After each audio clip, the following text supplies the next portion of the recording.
Welcome to the podcast, Gabriala. I am looking forward to hearing your multiple stories and how they all tie in. So can you introduce yourself? Tell us who you are, the life that you've lived, and what it is you're going to share with us today. Well, thank you for having me, Jen. I'm very excited to be here today. I'm Gabriala Brown. I am an entrepreneur. I've been an entrepreneur online for 23 years. My first career online was I wrote a book about how to lose weight after pregnancy, and I grew a rather large group quickly and helped lots of people all over the world get healthy. After I built that group, 5 years after that, I developed a brand. It was kind of tied into what I was doing. I was looking for a natural dental protocol. Couldn't find one. I found one. I created a product, and that has been my business for the last 18 years. I am certified as a life coach. I did a certification for life coaching after I had coached over 20,000 people. So I did it a little backwards, but my coaching is in visual hypnotherapy. That I like to do visual and audios, and I have my own little thing that I do. But what I want to talk about today is what happened to me most recently, which was 2 years ago. I was a divorce that I had, and it was not my first, second, or third, or fourth, but actually my fifth divorce. And through my other divorces, I had 4 previous. This one left me in just a completely different place, with anger that I feel like I have been dealing with for a long time in my life, because I grew up in an atmosphere of anger. My family didn't really understand or know how to process their feelings, and so they would automatically just resort to that. And so that's what I learned, but I didn't like it. So I would hold it inside. But the thing about emotions is when you hold, I've known this since I was a little kid, when you hold it inside, you can only hold it inside for so long, and then it comes out and manifests into some kind of illness. And I actually had that happen to me growing up. When I was 5 years old, it was the 60s, and my mother was working. I had a divorced mother. So my story really, I think, probably begins with a lot of shame. As a little kid, my mom was divorced, and none of my friends or family, they were divorced. I was the only kid in my class that I remember having a divorced parent. So I kind of was, we lived in an apartment, and I felt not enough. That's been like the theme of my life, I think, not feeling enough. And so my mother, she was a worker. She worked. She had a job. I was a latchkey kid. And well, I was a latchkey kid as I was older, but when I was younger, we did get taken to the babysitter. So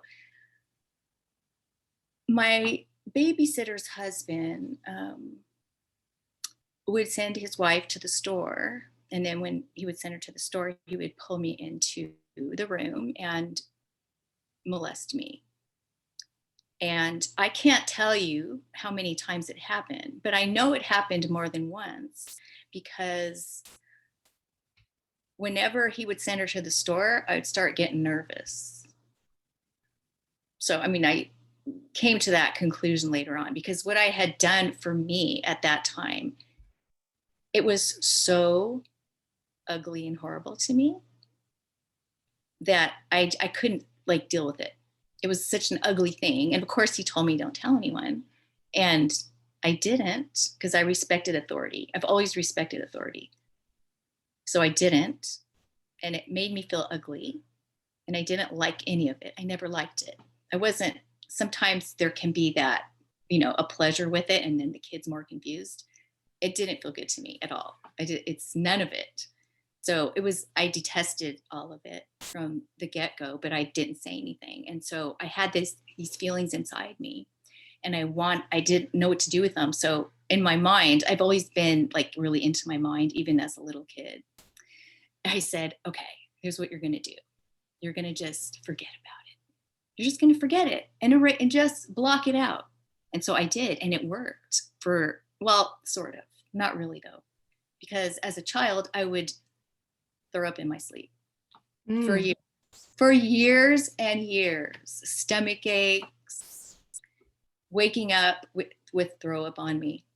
I would watch a scary movie, I would throw up. Like any kind of terrorizing things, I would just throw up. And I remember my mother telling me when I was 12 years old, I knew you were mature because you were 12 and got yourself up and you were cleaning yourself up. I got to a place where I just like, oh, okay. And I would clean myself off at 12 years old. So that eventually stopped. I did go to the doctor. The doctor said, stop worrying. I never told my mother. And then all of it, how does this manifest as a teenager? So I forgot about it, but I really didn't. I did, but I didn't. I kind of did block it out. And one day it just occurred to me like, oh my gosh, that happened to me. Mm-hmm. And did you make the link that throwing up in your sleep and being triggered to throw up was linked to this, or is it only many years after? I think I knew for sure later when I thought about it, because I started to deal with an eating disorder, all that, like not enough, never enough, not skinny enough, whatever. That was all part of it. But I have this weird way of dealing with me and my whatever I pick up that I don't like. Mm-hmm. I didn't last very long with the eating disorder. I just thought it was something like, what are you doing? I don't know. What sort of eating disorder was it for you? I was doing starvation and bulimia. Mm-hmm. The bulimia was short-lived, but I was like the type of person where I knew I was doing something that wasn't right. And so I remember getting on the phone with Kaiser and calling them and saying, you know what, I need to see someone. I'm bulimic. And they're like, oh, okay. And I went in there and they had like a one-on-one person, which I kind of enjoyed. I thought it was interesting for someone to probe into my mind. And then they sent me to a group therapy. And I remember being in the group therapy with the other girls and just looking at them, maybe looking at my future and just like, I didn't want to be that. I just didn't want any part of that. And they were my motivation to stop that. Now, I didn't stop it overnight, but eventually I just stopped it. And there was times when I would slip and I would want to fall back into that. And I would just say to myself, you know what this is? There's no way out. You go down this path, you're done. And so I would stop. So I had this thing inside me that would just get me to stop things. So that's like a skill I have, I guess, in some ways. But I think what happened to me when I was young had everything to do with the men I chose and my responses to them in the relationship. And maybe me could have sometimes misinterpreted what they did. And I was seeing it through my glasses, whatever I had gone through. So some things had affected me besides the molestation and the fact that I believe my mother, she's passed away. She passed away 34 years ago. But I believe she may have had BPD. Bipolar disorder? Mm-hmm. I'm sorry. Not bipolar disorder. I have that. It's in my family. I have one aunt who has it right now. She's older. but what's not bipolar, the borderline. Oh, personality disorder. Yeah, borderline, that one, that really, because as a child, I had the shame of the incident. And then I had a parent that was unable to manage emotions in public even. So I remember feeling like I wanted to crawl under a table so many times. The way the interaction between maybe a store person or whatever, just the kind of like, just really unable to control emotions and just feeling just very shame. So shame from what had happened, and then shame from the parent that can't control emotions. So maybe that might be why I'm so about control and myself, because I could see how detrimental it was in others that couldn't control themselves. So yeah. This is good. You've just dived right in there. And I think this is going to be fascinating how it links into the work that you did with the women around weight loss, and then into, your own journey and these multiple divorces as well. But yeah, you've just mentioned about how like you wanted to get control in your life. And that is something big that I often notice with people when I say it's like around the sacral chakra, which governs emotions around our relationships in life. And so that's just relationships with anyone, family members, previous partners, current partners, and also just people like the perpetrator with the molestation. And sometimes what I notice is with clients that I work with, it's not necessarily issues with the perpetrator, but rather the parent that sometimes they did tell, but the parent didn't respond and protect them. Well, I finally did tell my mother when I was older. I think maybe when I was like 19 or 20. And she just blew it off. She's like, oh, that didn't happen to you. If that happened to you, I would have known it. Now, see, my mom I wasn't allowed to go to a friend's house if they had a brother. And it was nuts, but I knew that something had happened. Now, I will never know, because in my mother's family, there was actually 2 generations. There was one, like her sister was old enough to be her mother, because my aunt or my grandma had 18 kids. And then Wow. some of them died, but 10 of them survived. She had triplets that died. But some of, 10 survived. And there were brothers. And there's always this in my family, this like thing about brothers, and they kind of was like, I would hear little things. They like the younger set that was my mother's set, they didn't like the older brothers. They always had things like negative things to say, but it was always hush hush. And I have a cousin I'm very close to, and we've been trying to get the information, like what happened, but we kind of know something happened. So my mom was just very adamant about, you can't go to someone's house if there's a brother there. And, I always took it like, oh, you don't trust me, but it wasn't what it was. So she had, her issues were, on top of me, on top of my own that I got. So she probably didn't want to believe that. She wouldn't want to believe that it happened to me. How did that make you feel? Well, I wasn't surprised. Just probably I was numb to her for the most part. And when she passed away, it's not like it wasn't really possible for us to resolve anything, because she just wasn't in a headspace to ever even go there with it. So I didn't hold anything against her. I just knew that whatever life she had, it created who she was. And I couldn't judge her. But at the same time, I wanted to get away from her really bad. So did that take you some time to come around to that, to understand that that was part of the life she had? Or did you just get that from a young age? Eventually, after she had passed away, I mean, I kind of would tell myself, look, she's, yeah, she had some issues, obviously, but it was just like, since I was 5 years old, I wanted to move out. I was just really, really wanting peace, just peace so bad, just craving peace and nice tones. I'm into sound bowls and all this kind of stuff, and like the tone, the tone is just everything. So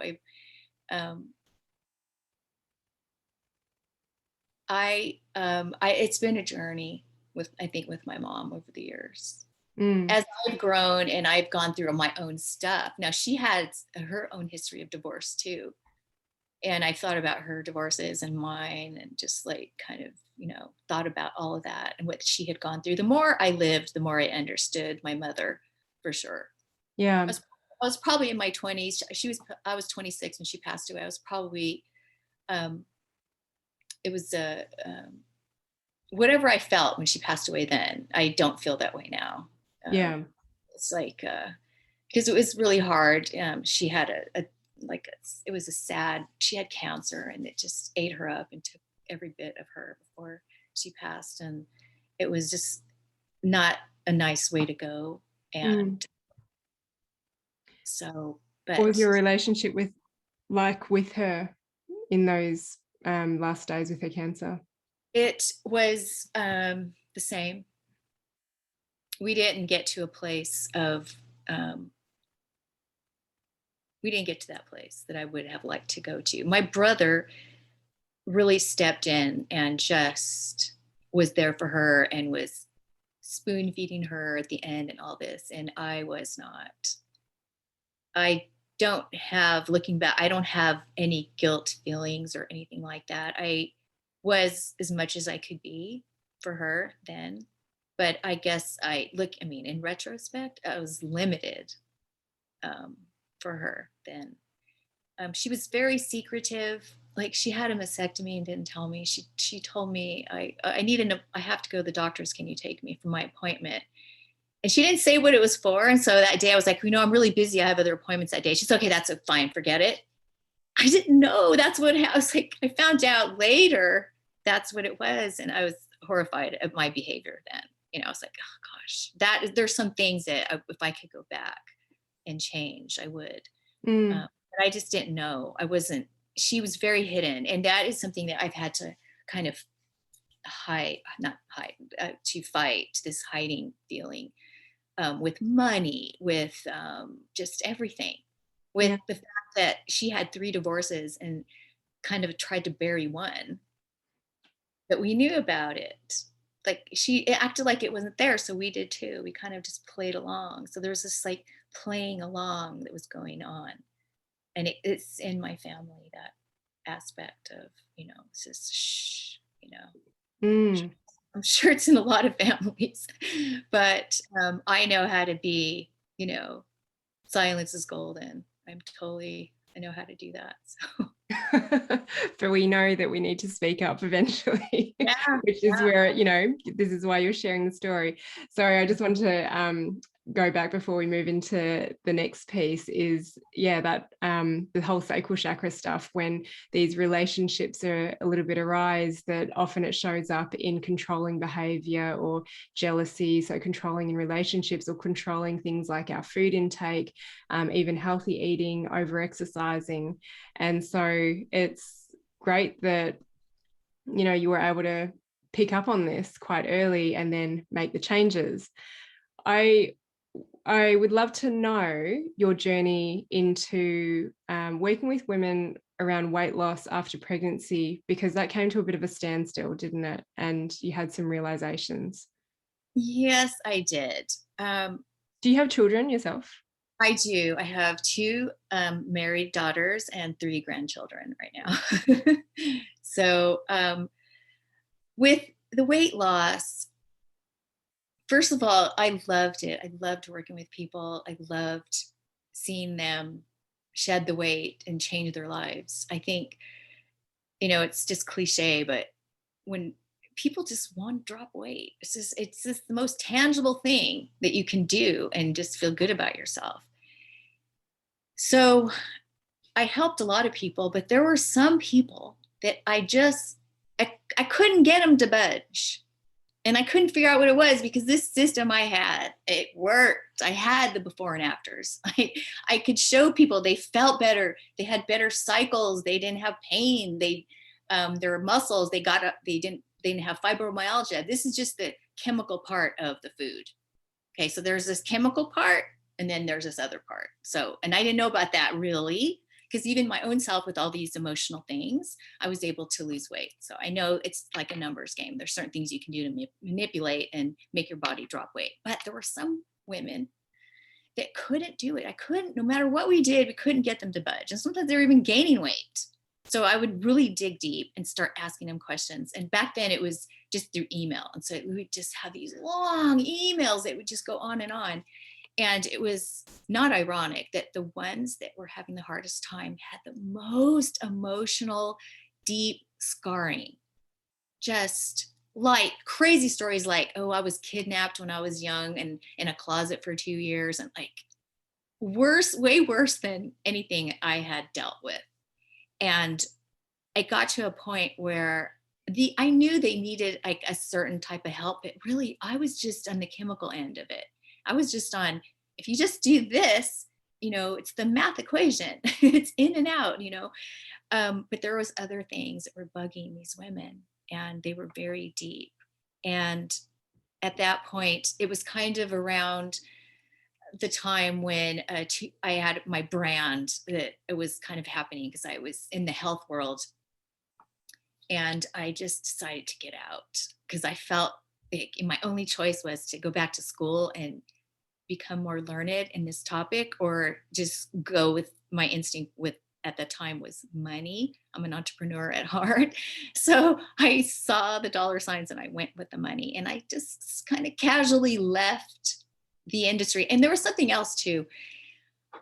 There was a lot of people when I started online, there was no one really doing anything. And I did what I did, and then it started to flourish. It started to like happen, and people are like, a lot of people saw what I was doing, and they thought I could do that, which is great, because that's what we're here to do, to inspire people. But a lot of people started doing it, and I thought to myself, I don't need to do this anymore. I carved the path. There's plenty of people teaching health and weight loss. The world doesn't need me anymore. And besides, there's this whole emotional aspect that I'm not really addressing, other than just telling them we become what we think about, which is my motto. But there was some deep stuff there that needed to be dealt with. And I knew that I was out of my hands. So I just slipped out, left the business. But it was still in me. And that's why I went in 2010, I got my certification for life coaching. And I've spent the rest of this time on my own journey, growing and learning and discovering and reinventing myself. And so did you then, through your own journey as well and what you studied, be able to uncover what those deeper things were and how to approach them?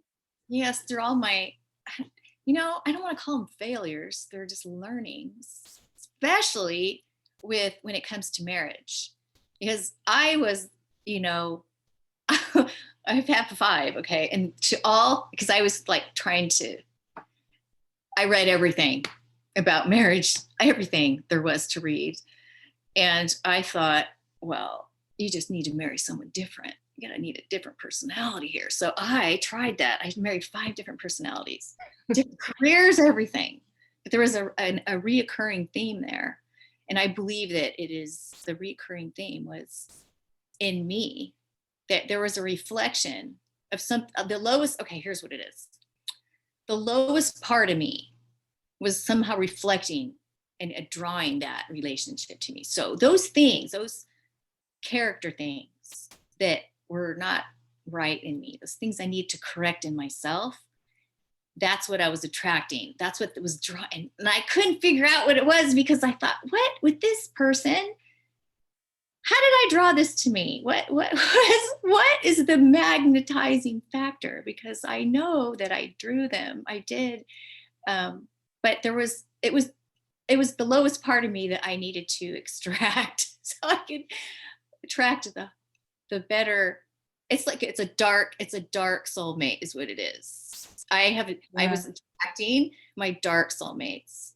I haven't never said that before till right now, but that's what it was. Yeah, I'll get you to unravel that a little bit. They're super purposeful, because we want to say, you know, there's this saying about sometimes your soulmate can, like, you know, tear you up and turn you inside out. And it's like people have this idea of a soulmate as being this, you know, Disney, oh, I'm on the couch, come and kiss me and wake me up and sweep me off my feet forever. It's like, not really. This is a very deep thing. And I believe, it's part of my belief system, that we're here to correct ourselves and be better souls. So yeah, I agree with that. I go into past lives. Like, I believe that we come into every lifetime. I don't know if I can go there with this bit. I've been regressed. I'm into that. I've been here for a long time.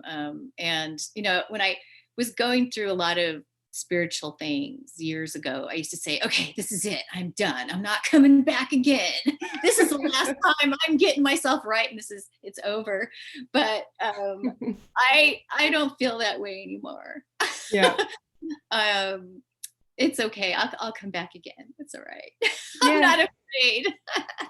But we do have, you know, something to live out in this lifetime, and we cross paths and have these multiple relationships and interactions with people. And I do believe they all have some sort of purpose or lesson in them, even, you know, unfortunately, the horrible things that happen to people. And I know it just never goes down well when you say that to someone in the moment. And that's why I bring people like you on board who have been through that and can share your story that will resonate with certain people.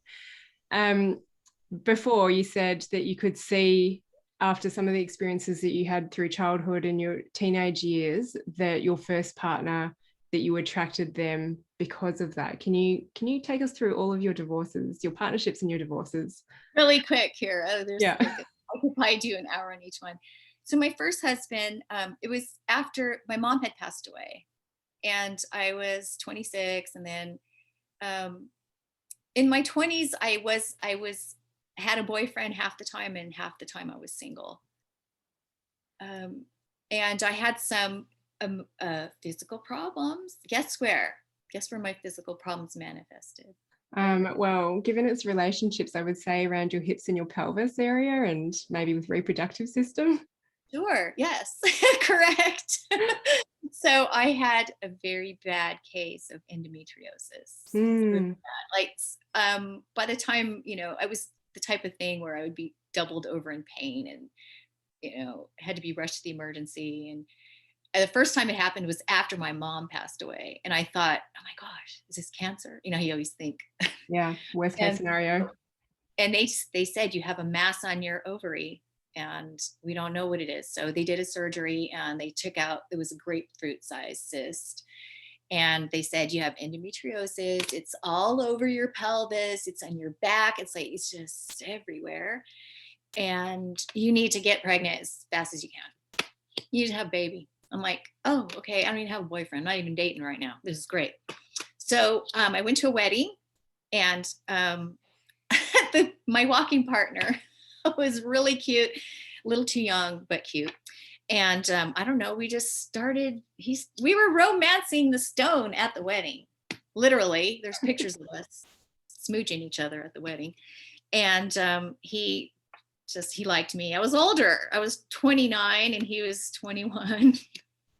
And he seemed mature. He was mature for his age, but immature, like I was too. I was still immature. I think, you know, when you have those things growing up, there, you know, you're immature. You're not as mature as you could be, just because you're dealing with other stuff. So I think I was immature, and that's why I said yes to him. He proposed to me over the phone and we got married, and it was weird. And 2 weeks after we got married, I was thinking, oh my gosh, what did I do? But I had already done it. So he was just young, and he was actually addicted to crank. I don't know what they called it at the time, methamphetamines. Oh, right. Yeah. He was really thin, but he was just young. So I thought, and I would make him lunch for work, but he would never eat it. And And then I started finding, he was calling these 900 lines just before the internet. So you could call these lines, and he was hiding my phone bill, and then it was getting shut off and I couldn't figure out why. And he was taking money out of my account and draining. And anyway, at one point he said to me, I want to move back to my hometown up in where we lived. And so I said, all right. So I quit my job and sold some of my valuables. I had some valuables then. And we moved. And the first week we were there, he didn't come home. I guess he had, when he was looking for the apartment we were going to live in, he had met some girl and was with her. And so he was, you know what? He was honest with me and just told me, he says, look, because we had this agreement. It was like, if either one of us ever cheats, when we do that, it's over. Our agreement was to have a sacred bond for the rest of our life. And he told me, he says, I knew when I did that night, it was over between us. He regretfully, he said that. So anyway, we got divorced, and there was no anger. He passed away. He had actually passed away, sadly, of ALS a couple of years ago. But I never had any animosity towards him, because I knew he was just a druggie. Mm-hmm. He even told me that he went to a therapist after we divorced, and the therapist just said to him, so when are you going to address your drug problem? So it was just that. And I knew that if he hadn't been a druggie, we may have worked out. But I didn't want to raise my daughter around that. I mean, it was to the point where he got arrested with some of his friends. It was not good. So you had a child with him? Yes, we had a child. Oh, well, that's the interesting part, is that his father was an emergency room physician, and he was familiar with medical things. And he looked at my surgery from when I had the endometriosis. I had a few operations, but one of them, and he was convinced I would never be able to have children. So when I said to him, we need to try to have a baby, he says, yeah, sure. And he even told me, he was so honest. He says, when you said that, I didn't think you would be able to have one. And I got pregnant right away. So, but that was the thing. So yes, we had a baby together, and it was really about, when we got divorced, I was really trying to protect her and raise her in a way that wouldn't be around that type of element, because I had a little familiarity with that through my own family, and I didn't want any part of it. So you were told to go have a baby because you had endometriosis. Did it fix your problems? Yeah, it did. It did. Yeah, it did. I stopped having, it somehow it heals people. It did in me. Wow. I was told, the doctor said you can't have a baby. And I was like, you can't tell me. You're not in charge of me. God is. So I just didn't believe him.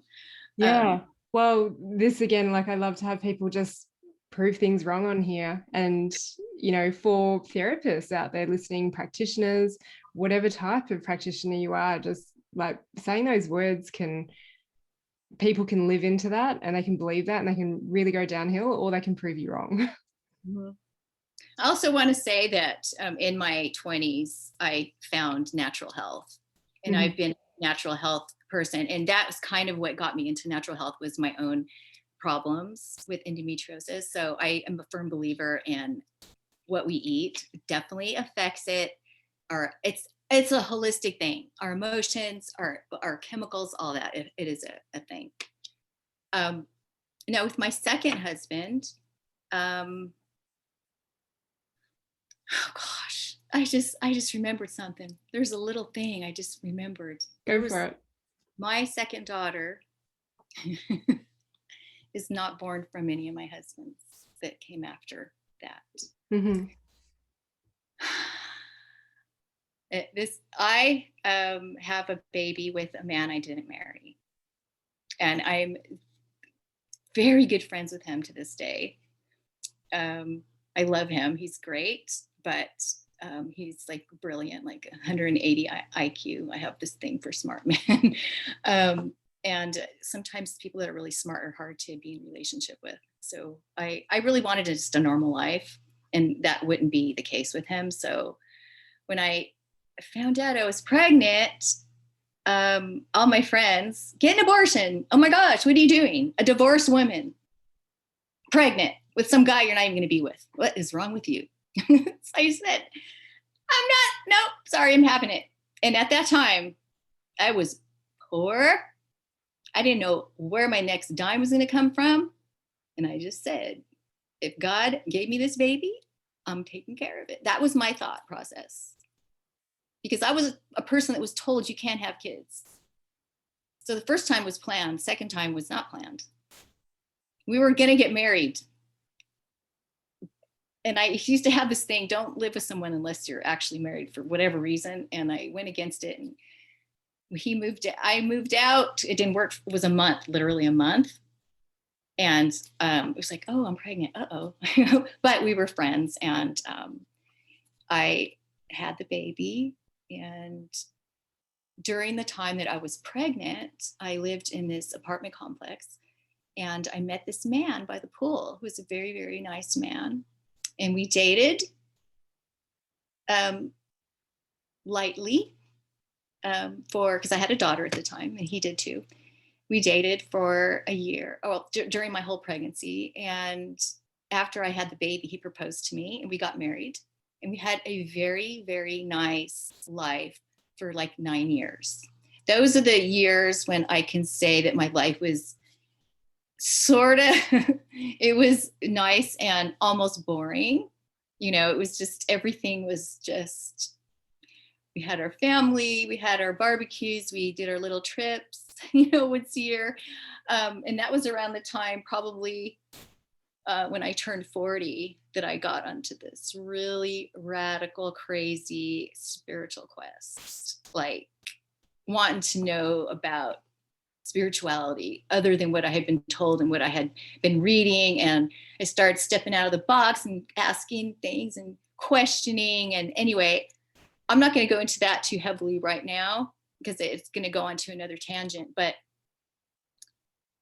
after that questing, I got married to someone that I thought was like me. And this person was not like me. This relationship, this third marriage, was one of the ones that tore me up inside and out. And at the time I thought, is this guy, he's like a psychopath? What is this? I wasn't sure. But so I was married to him for 6 years. And that was very, very hard for me to get over. It left me ill, literally ill. I became ill after that relationship. What sort of illness? Just like, I can't work for very long, can't like function for very long. Just can only do like one thing a day, and I have to go back to my bed. Like just to have to go to the store, it was like, okay, tomorrow you gotta go to the store. I had to like play all these mental gymnastics. And I did go to a psychiatrist, and she diagnosed me with PTSD. It was a major battling relationship with someone that his dynamic was just, I have to fight all the time. I think he had massive ADD. That is like something I thought about years later, but he constantly needed to he would just pick fights. At one point we lived in different states, long story. But when he would come to visit, as soon as he got in the car, when I pick him up at the airport, he would start like picking. And I was like, what is going on? What is wrong here? So anyway, we stayed married longer than we should have because I was in another state half the time. And I didn't have to deal with it full time. But eventually we divorced. I had an incident where I literally put my hands in the sink and cut myself. I was doing dishes one night, and the relationship was I was in such a place of madness with this person, just the personality. And I'm sure that my previous madness that I felt growing up in my own house exacerbated that. It reminded me of that so much. And I felt like a bird trapped in a cage.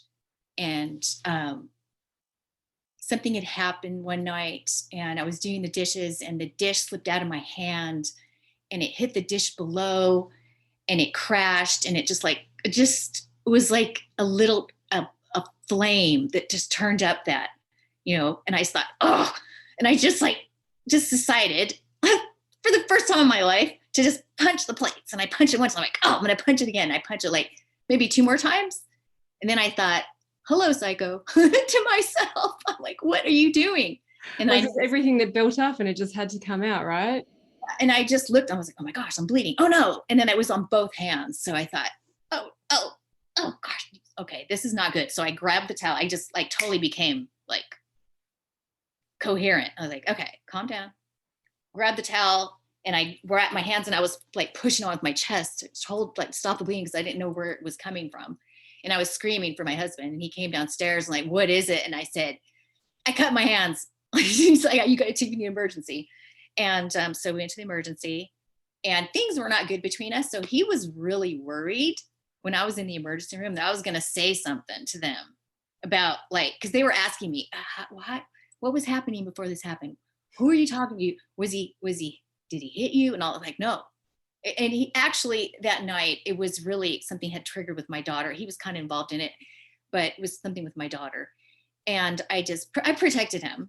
And I remember protecting him and thinking, this has a little reminiscence of you not saying something about the molester. So it was okay. So that happened. And when that happened, I decided that, okay, this is not acceptable, that you just hurt yourself, because you need to get out of this, period. I don't care if you lose everything, because I was going to lose everything with this guy who was not going to give me a dime. And I knew it. And he was going to bury me in court. And I knew that. And so I was afraid of that. I was afraid of him. I had a fear of him, a really big fear, like really, really big. Like right now, as I'm telling you, I'm feeling how afraid I was of him and what he was going to do to me and my business, because he didn't even ask for it. I had foolishly given him stock in my company, and he held it over my head like a baby. So we eventually divorced, ended up having to fold the company it was this whole thing. It was just this whole thing and I was left a mess emotionally. It wasn't until 5 years later when a woman on Facebook got in touch with me and said, I don't know if you'll talk to me, but I really need to talk to someone. I'm going crazy. I don't know what to do. And I was like, oh my gosh, he married again? Yeah, he got married again and had a baby with someone else. All right. And we compared stories, and that is when I was set free. And it's almost like the sickness was lifted. I can't explain it. To be validated by someone else who had gone through it. Because all that time, for years, I was like, you're crazy. You're crazy. You kept telling me I was crazy, And so you hear something over and over again and you start to believe it. So I had thought it was crazy. When she said what she said, I was like, oh my gosh, that wasn't crazy. It wasn't just me. Good acknowledgement. It was great. That was a release for me. But so in between that time, after 2 years after that happened, and I felt healed, and I started to date again, and I met someone who was religious, like I was. And I thought, this is it. This has got to be it. This is it. I know once I get this religious guy, it's going to be. I have to ask, because we're up to the 4th now, right? The fourth upcoming divorce. So just briefly, like, what was going through your mind? Were you thinking, what's wrong with me? Am I ever destined to have a relationship? I desire a relationship. Well, yes. I wasn't thinking what was wrong with me. I was just thinking, gosh, you just don't give up. I just don't. I just wasn't giving up. I felt like this was maybe it was, I don't know. You know what? Looking back, I have no idea what I was thinking. But I met this person and I thought, okay, this is it. Like literally probably a week into it, I was like, you're not what you appear to be. You have all the exterior of a religion inside. Religion is a waste if it doesn't change you and make you a better person, period. To me, that's the purpose of religion, is to make you better. make you a better soul in the world if it doesn't. So that's what that was. And it was anger. This person was rooted in anger, just like the previous one, rooted in anger. And I just didn't want any part of it. I was like, no, we're not doing this. So I bailed on that one really fast. It lasted 6 months. I just ended it. I didn't even waste my time with it. I didn't even try to make it work. I knew what it was. Were you the person that often made the decision around the divorce? Yes. Mm-hmm. Until number 5. Are you ready for number 5? This is the one that changed me forever. Mm-hmm. And this is the one that created the person I am so that I can help women in a deep way. So after that brief marriage, which by the way, was just like my mother's marriage that she tried to like sweep under the table. But I knew that I could actually bury that marriage. I could have, but I don't want to, because it was part of my journey and I don't want it. I think that's wrong to do that. I married that person. I'm not going to act like it didn't happen, even if I wish it didn't happen a week later. It doesn't matter. It happened. I said yes. So I was divorced, but I wasn't in a bad headspace after this one because it was just really brief. It just wasn't, I don't know, whatever.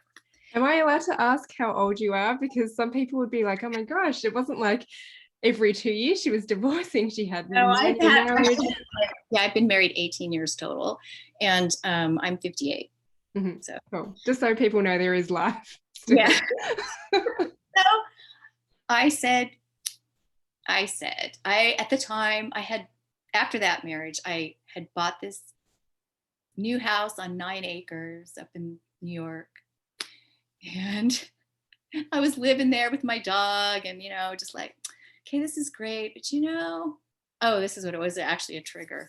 There was a trigger here. Like something, my ex had gotten married again. And I thought, this was before I found out he was had been married to the other girl. But I found out he got married again. And I thought, really?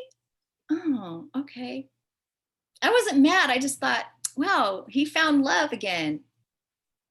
So maybe it gave me the idea, which I think is foolish now. It gave me the idea to consider love again. Because I kind of sort of sworn it off a little bit. Like, I don't need that.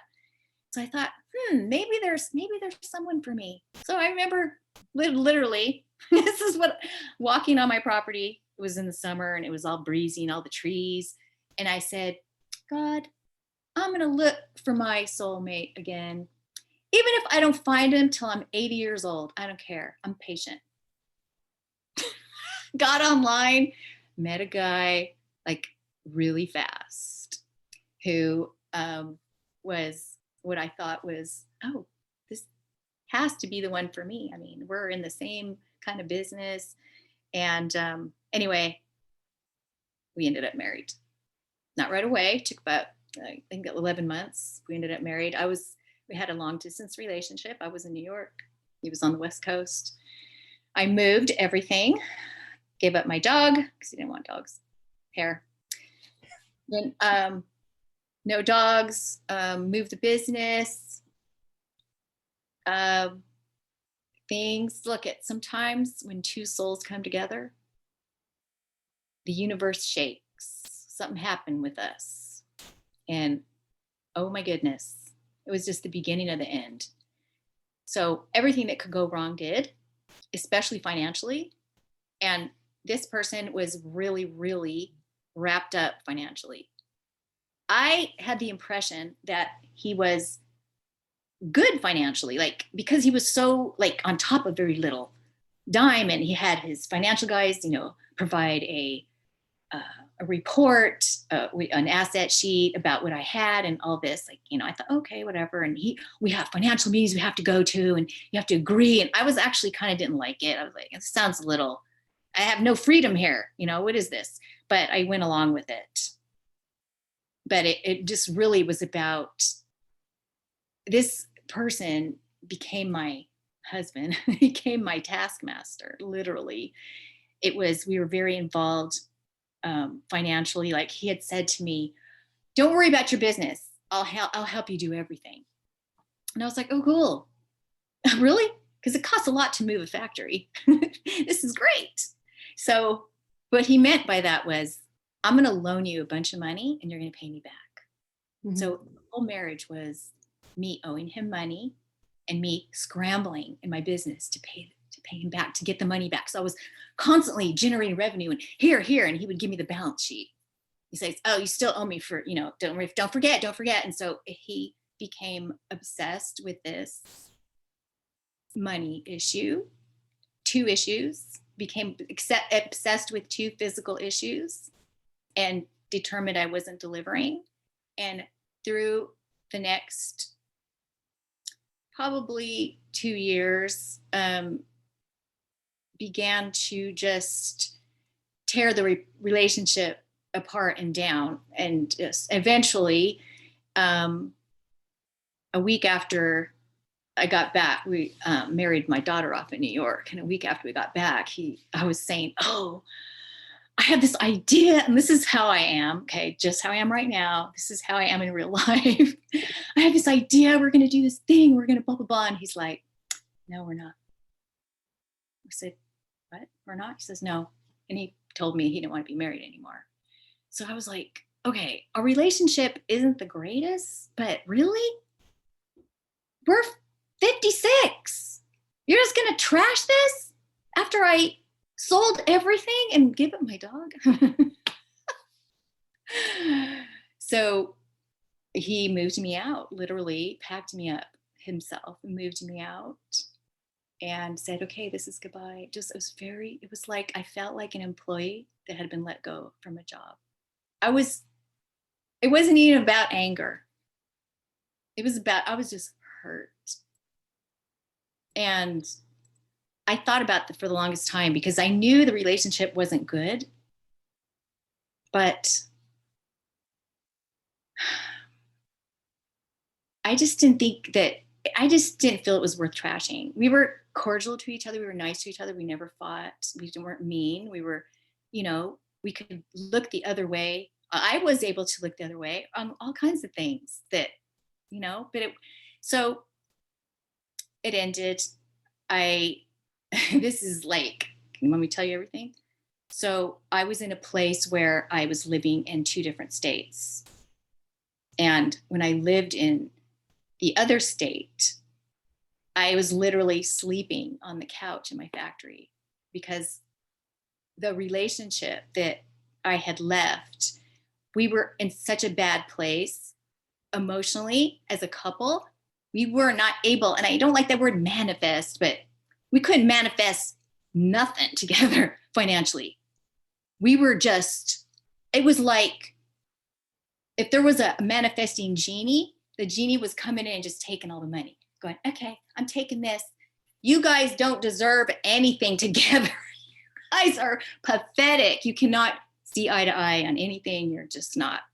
So it was like, so here's how I ended up after this last relationship. The brokest I've been in my life.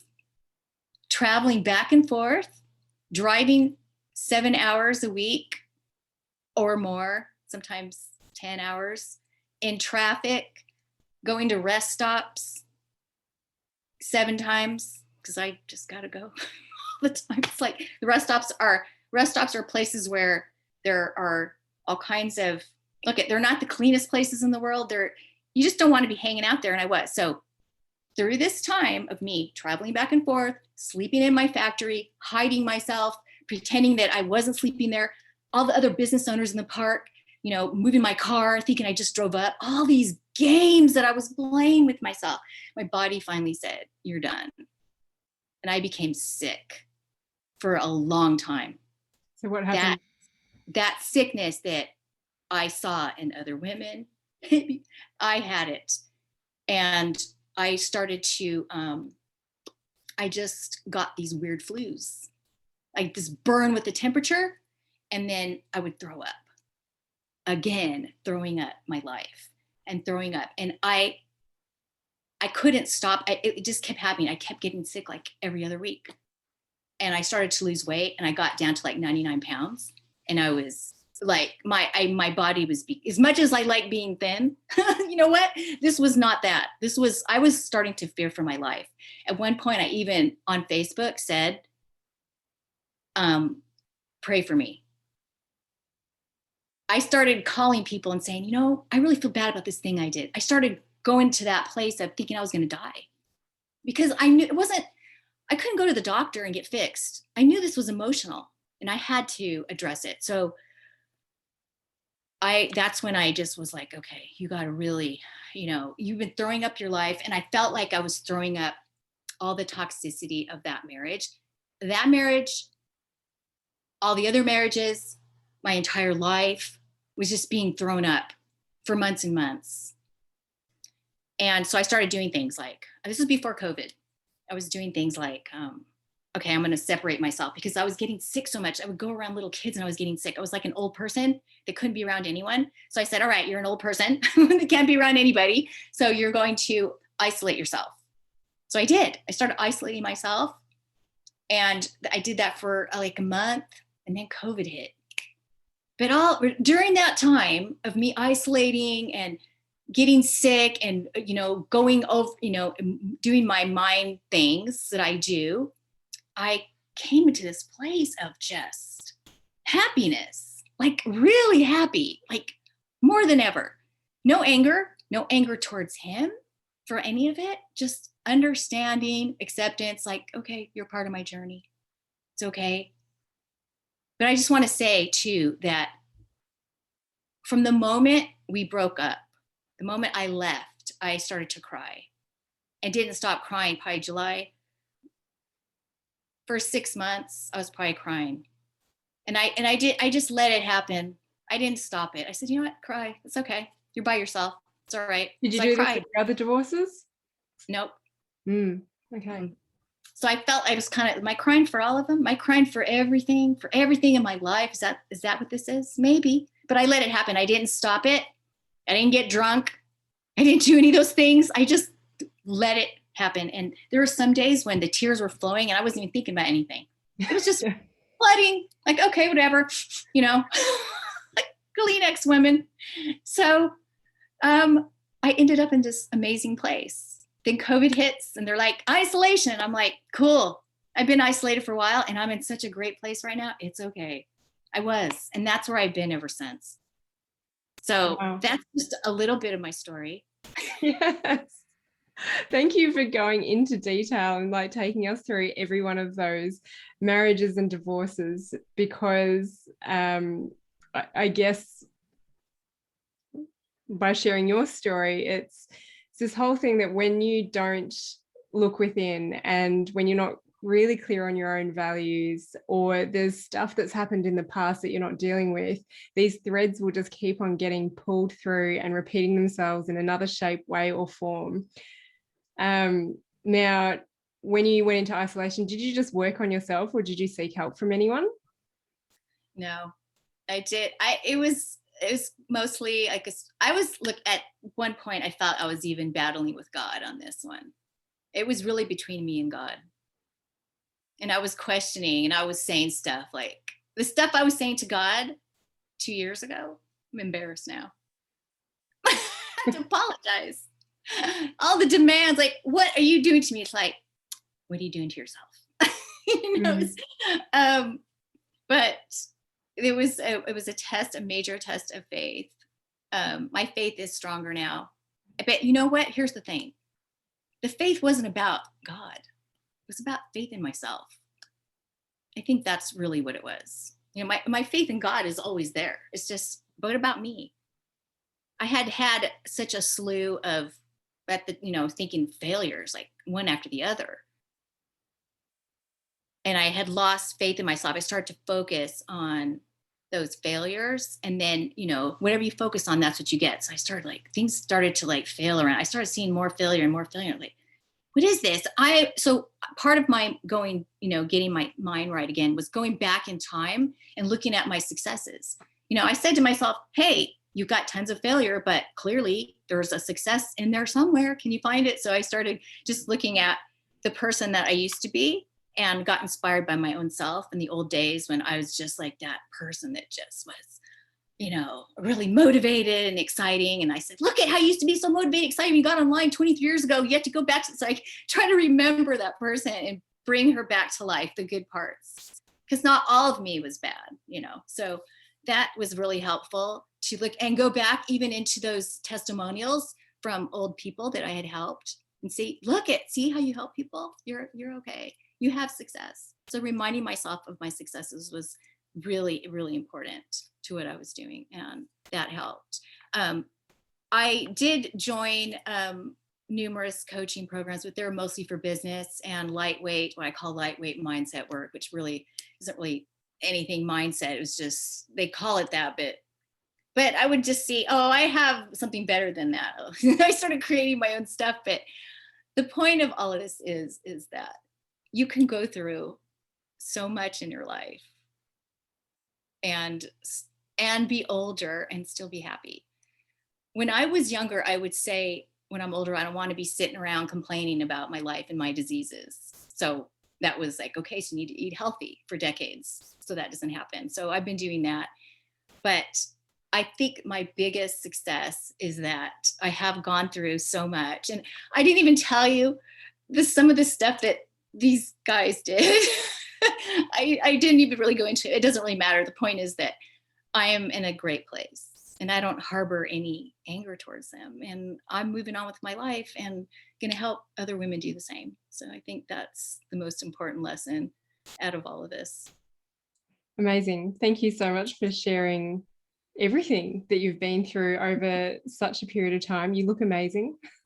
Thank you. And I'm really looking forward to sharing your journey with you. Thank you so much, Jen. Thank you for having me today.